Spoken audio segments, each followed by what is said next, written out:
So this is a 1967 Oldsmobile Toronado. Let's take a look around it. First of all, you'll notice its egg crate grille. Second of all, you'll notice that it has pop-up headlights. Introduced by the GM lineup but not invented by them in the 1963 Corvette. Pop-up headlights would later become popular in the 1980s. Here's our hubcaps and white wall tires. Has exposed windshield wipers. No quarter windows, which is very interesting. Has some vents on the back for ventilation in the car, as well as it has fastback styling. The back of the car also features these egg crate styled taillights. The bumper is also incorporated into the body lines. There again you can see those very nice wheel arches in the back. This car also features one mirror on the driver's side. You'll notice on the front it also has very large fins. Now let's look at the interior of the 1967 Oldsmobile Toronado.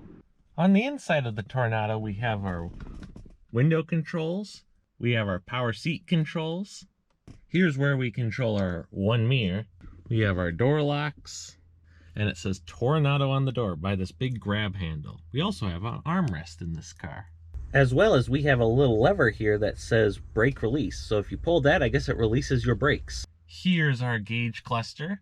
We have our fuel, our temperature, this very interesting slot machine style speedometer where it rolls like a wheel.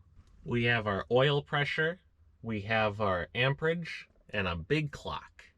Here's our radio, AM only.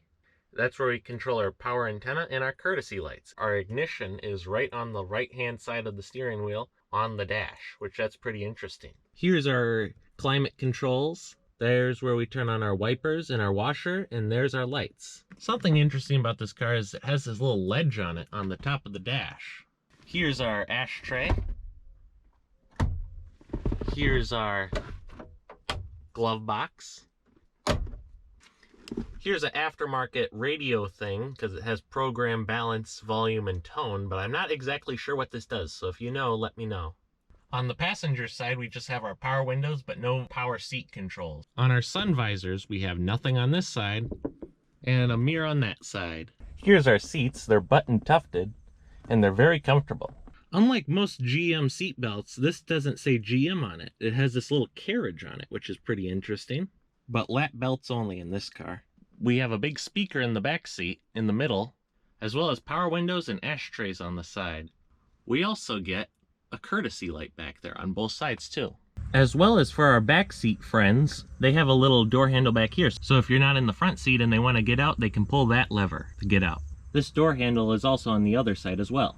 And here's the engine. It's Oldsmobile engine. It's 425 cubic inches big, or 7 liters big, and it's a V8 engine making 385 horsepower and 475 pound-feet of torque. This car is also a front-wheel drive car, being a first for GM. And that's my look at this 1967 Oldsmobile Toronado. Thanks for watching.